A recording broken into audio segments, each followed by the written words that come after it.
Esta es Radio Tribuna. Radio Tribuna. La radio de todos, transmitiendo directamente desde Nueva York, Estados Unidos.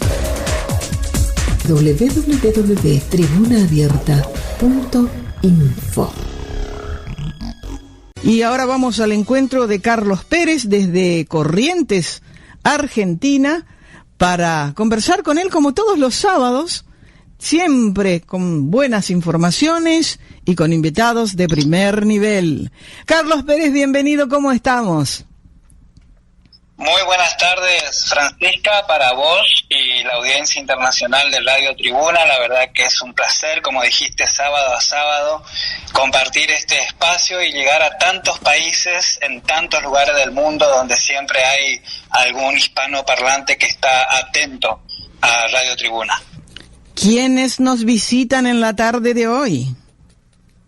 Mira, hoy nos visitan dos personalidades de la cultura de nuestra provincia en el marco de lo que es la promoción del segundo Congreso Iberoamericano de Historia, Cultura y Genealogía, que se va a llevar a cabo los días 25, 26, 27 y 28 de octubre de este año. 4 días de pura cultura, 4 días de disfrute para aquellos que están interesados en el conocimiento. Son dos historiadores, dos intelectuales, como te decía, Miguel González Ascuaga, quien es el presidente de una de las instituciones que organiza este evento, el Instituto de Investigaciones Históricas y Culturales de la provincia de Corrientes, y también Javier Ponzoni es el segundo invitado de esta jornada. Te comento, Francisca, que estamos en la segunda emisión de este congreso importantísimo que el año pasado vio la luz con un éxito rotundo. Participaron expositores de distintos lugares de Latinoamérica y también del continente europeo, de nuestra madre patria, Europa, España. Así que para mí es un placer dejarte en compañía de estas dos personas.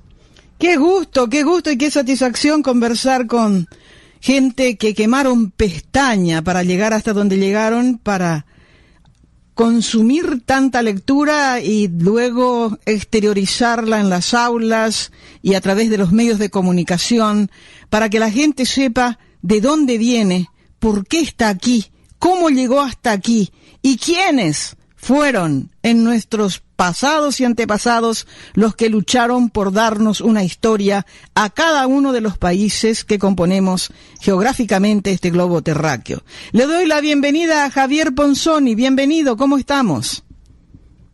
Buenas tardes, Francisca, un gusto participar de tu programa. Un enorme saludo a toda tu audiencia y a la comunidad paraguaya que veo que es muy activa en tu programa.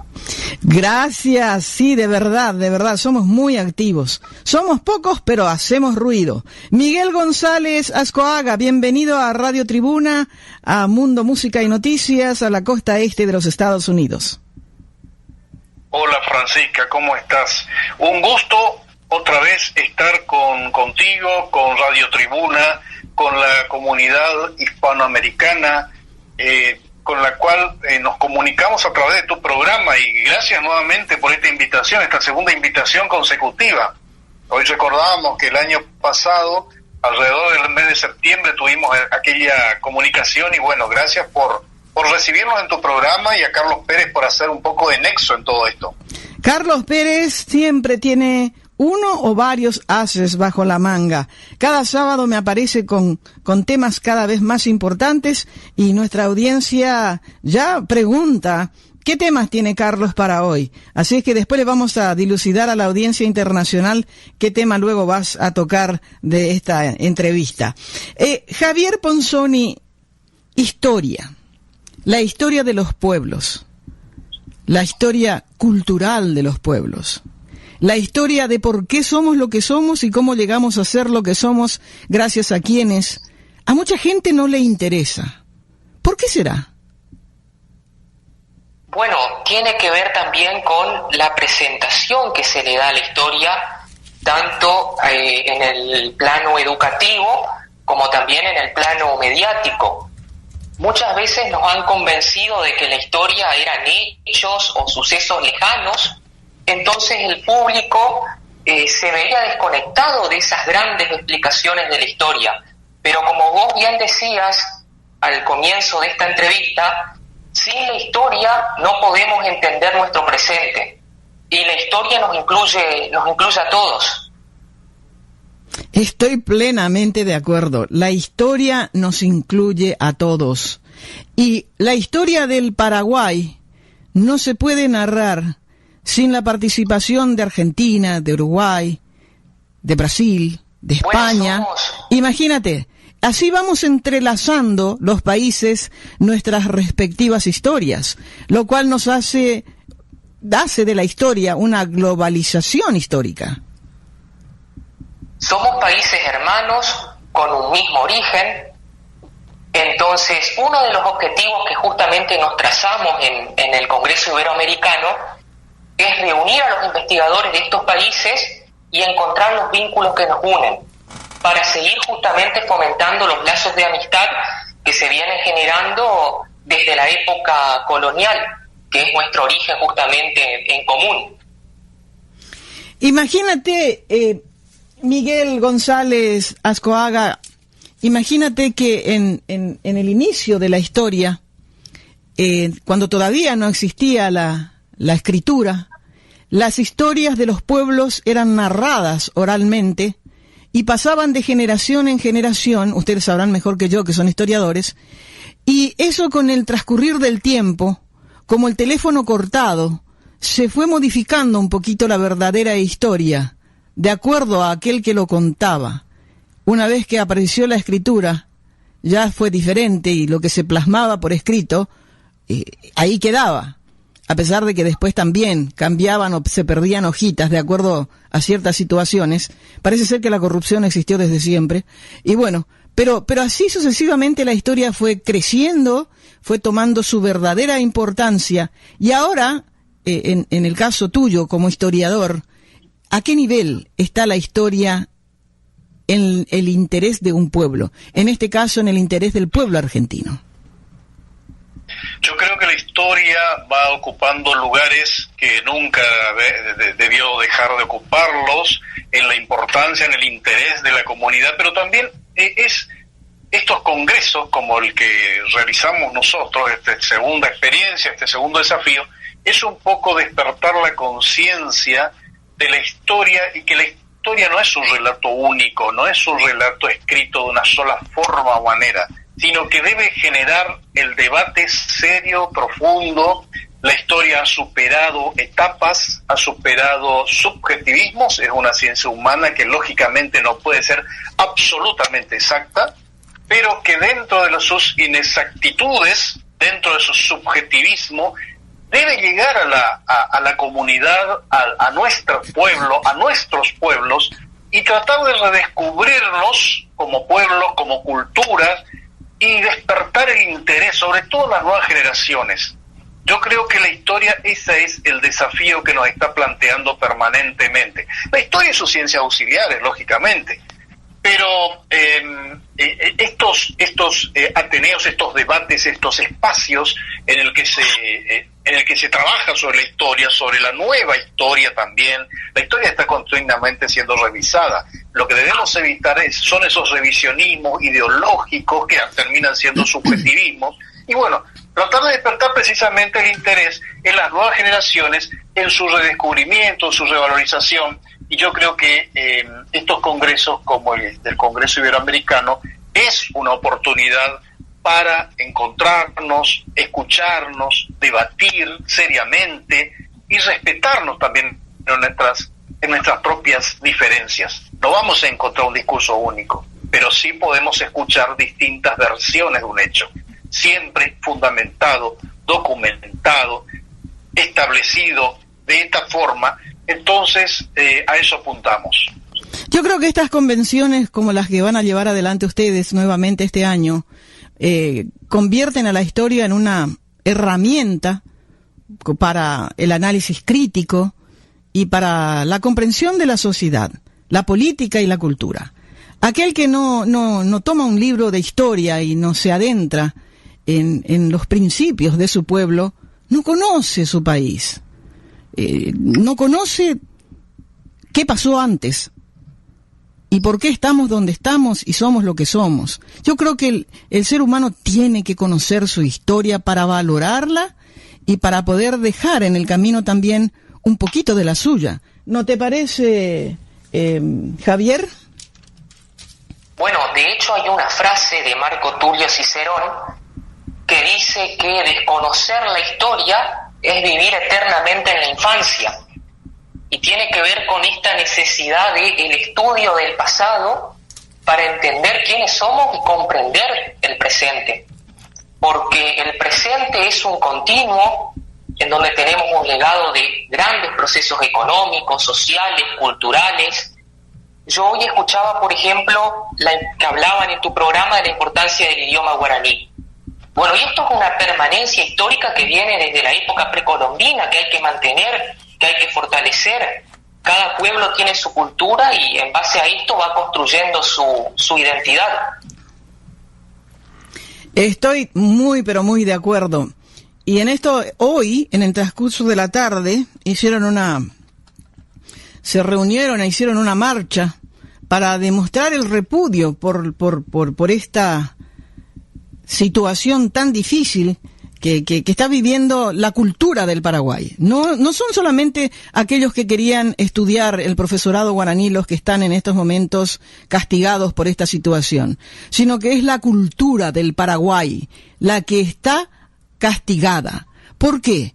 Porque antes de que existiera este grupo de gente del Ateneo de Lengua y Cultura Guaraní, muchísimas personas en la capital misma no hablaban el guaraní, porque sus padres le prohibieron, porque hablar el guaraní es ser guarango. En las escuelas en un principio se prohibía hablar el guaraní porque decían que es un retroceso, pero luego que apareció el Ateneo de Lengua y Cultura Guaraní con sus profesorados de guaraní y con otras carreras que también hacen del guaraní una profesión legal y que pueden ser traductores del guaraní a nivel legal, entonces tuvo su crecimiento y su trascendencia. Y ahora con esta decisión de nada más y nada menos que el Ministerio de Educación y Cultura del Paraguay, ¿qué te parece? La gente quedó, ¿qué? Yo cuando me enteré dije, ¿cómo? ¿Por qué? ¿En qué se basan? Y resulta, les digo que el Ateneo de Lengua y Cultura Guaraní trabajó por 30 años para poder expandirse en todo el territorio paraguayo con más de 100 puntos educativos del guaraní en todo el territorio paraguayo. Y resulta que ahora, de un plumazo, borrón y porrazo, lo borran y aparecen ellos como los únicos que pueden enseñar el profesorado de guaraní en 8 minúsculos lugares en donde casi nadie puede llegar. A mí me parece esto una afrenta a la historia, una afrenta a la cultura del Paraguay y por sobre todas las cosas una afrenta al pueblo paraguayo. ¿Qué piensan ustedes? Lo que sucede, vemos que hay similitudes con lo que hemos vivido nosotros en Corrientes. Corrientes está muy cerca del Paraguay, tiene lazos muy cercanos en todo punto de vista, no solo geográficos, históricos, genealógicos, culturales, y Corrientes vivió entre fines del siglo XIX y bien entrado el siglo XX, esto que estás diciendo vos, Francisca, que fue trasladar la lengua guaraní a la cocina de la casa, es decir, trasladar al olvido, porque simbolizaba, de acuerdo a la mentalidad de ese momento, un retroceso. Corrientes fue bilingüe hasta entrado el siglo XX, y por influencia de la generación del 80 particularmente, se tuvo toda una visión distinta en que había que quitar esa segunda lengua, en este caso indígena, de la cultura del pueblo, y fue olvidándose, al punto que hoy, al día de hoy, queremos enseñar o volver a enseñar la segunda lengua de Corrientes, que es la lengua indígena guaraní, y no hay quien la enseñe. Es todo un proceso, es todo un planteo el que que se nos presenta, que como vemos hay mucha similitud con lo que estás contando.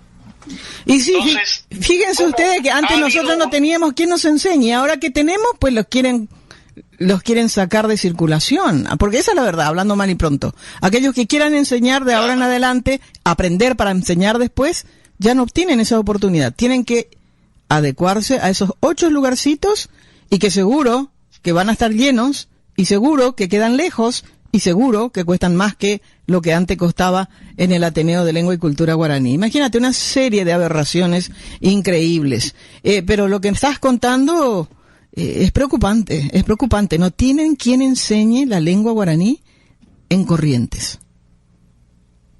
Claro, ahora se está trabajando mucho en el tema porque hay una ley que estableció que se tiene que en Corrientes se tiene que enseñar el guaraní. El tema es cómo se va a enseñar, quién va a enseñar, porque sabemos también que el guaraní de Corrientes no es el guaraní del Paraguay. Tiene sus modismos, tiene sus localismos, tiene sus formas distintas. Por eso, de una sociedad hispano-guaraní, bilingüe, cuya influencia llega al siglo XX, hemos perdido parte de nuestra cultura en ese olvido consciente de esa segunda lengua.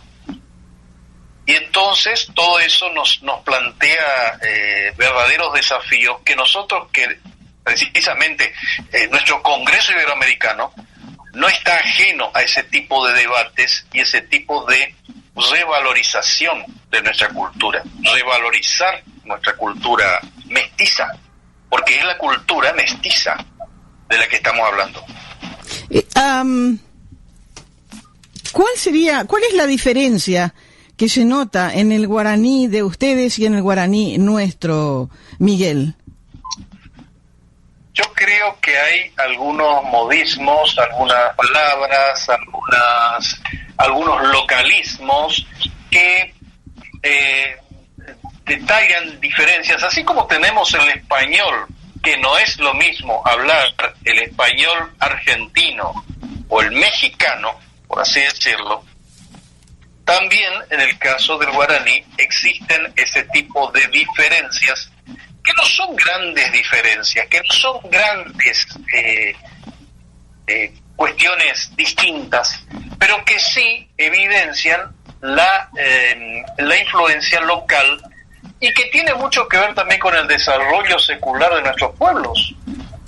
Por eso hay distintas formas y maneras, y como aquí en Corrientes, como decíamos, la presencia de los colegios nacionales, de las escuelas normales, fundadas a fines del siglo XIX, erradicaron ese conocimiento de esa lengua, allí perdimos mucho, por supuesto, porque la conciencia fue precisamente relegar al olvido lo que se consideraba un símbolo del retroceso. No debemos olvidar que a partir de 1810, en realidad nuestra historiografía va a condenar todo aquello que viene, toda la etiología histórica que viene o que pertenece a la época previa, nosotros llamamos la Patria Vieja, que culmina en el proceso de la emancipación de 1810-16 para nosotros. Y bueno, esto no está desvinculado de toda esta situación. Y en el caso de los localismos, por supuesto, Corrientes tiene determinadas maneras, determinadas formas, que por ahí tienen sus diferencias con respecto, en este caso, al Paraguay. Javier Bonzoni, ¿cuántos años tenés estudiando, leyendo y enseñando historia? Desde temprana edad sentí, una afinidad con esta ciencia. Yo actualmente tengo 27 años, soy profesor de historia, licenciado en Ciencias Sociales y Humanidades, y hace prácticamente 8 años que vengo desarrollando la actividad de investigación, tanto de la historia local como la historia regional de donde vivo, que es el sur de la provincia de Corrientes, en una zona limítrofe con el norte de la República Oriental del Uruguay y el sur de Brasil. esto enriquece mucho también el conocimiento de la historia de los países latinoamericanos. Me encantaría de verdad conversar muchísimo más con ustedes, pero desafortunadamente ustedes saben que los minutos en radio pareciera ser que vuelan, y muy en especial cuando el tema a mí me apasiona, como que estas manecillas del reloj trabajan en contra mía, pero quiero volverles a invitar en una próxima oportunidad para que desmenucemos pormenorizadamente cómo podemos enseñar nosotros, los padres de familia, a nuestros hijos en nuestras propias casas, nuestras historias, la historia de los pueblos. ¿Cómo hacemos pedagógicamente para que se interesen? Ustedes deben tener una técnica. Yo antes le enseñaba a mis niños, cuando terminábamos de comer o de cenar, siempre tenía un libro y les leía, y a medida que iba leyendo, Dios me dio la habilidad de convertir una lectura en historia e inventarme algunas palabras como nexos y hacer que se convierta en una narración.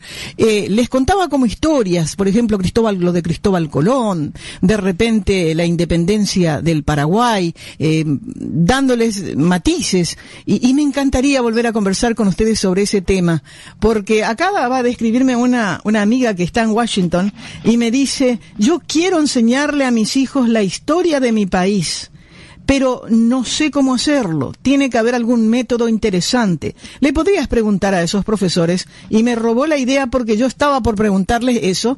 Y bueno, en una próxima, ¿qué les parece si hablamos sobre ese tema? Obviamente podemos hablar del tema. Muchas gracias. Miguel González. Sí, por supuesto.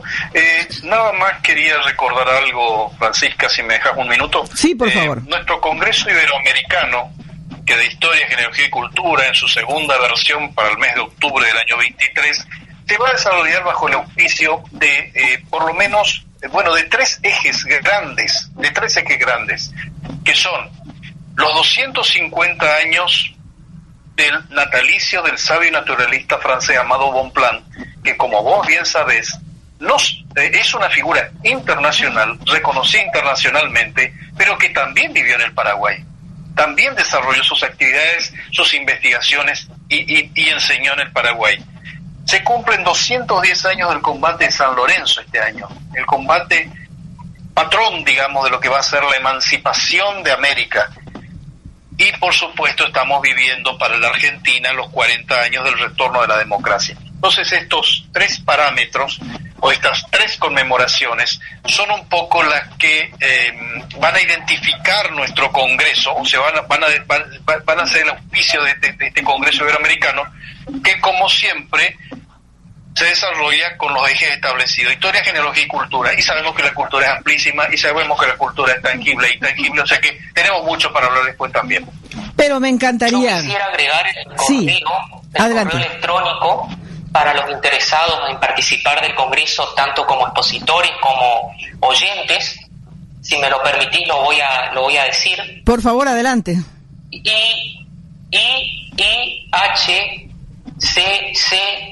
congresoiberoamericano@gmail.com. Ese es nuestro correo. Las personas se comunican y les pasamos las bases y condiciones. Excelente, excelente. Bueno, acá parece ser que tu respuesta, llegó la pregunta: ¿cómo hago para participar? Bueno, le vamos a pasar. ¿Puedes repetir, por favor, tu email? ¿La dirección? congresoiberoamericano@gmail.com. Si no, también pueden buscarnos por Facebook, Instituto de Investigaciones Históricas y Culturales de Corrientes. De esa manera se pueden comunicar también.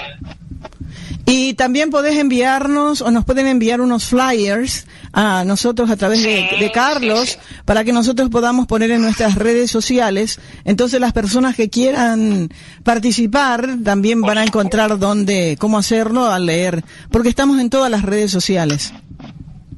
No, para nosotros es importantísimo, Francisca, porque tu programa llega, como decíamos al principio, a todo el mundo hispanoamericano, e indudablemente eso nos permite a nosotros llegar y mostrar lo que queremos y cómo poder participar quienes están interesados, ya sea como expositores o simplemente como oyentes. porque nuestro congreso, como el año pasado, es presencial, pero también es virtual. Excelente. Gracias mil, Carlos Pérez. Gracias, Javier Panzoni y Miguel González Ascoaga. Un fuerte abrazo para los tres. Radio Tribuna tiene las puertas abiertas de par en par para ustedes. Ya están en el WhatsApp de la radio, así es que estamos a un timbrazo y acá a las órdenes, aquí por la costa este de los Estados Unidos. Gracias por la invitación. Gracias a ustedes. Saludos a toda tu audiencia. Gracias, Carlos.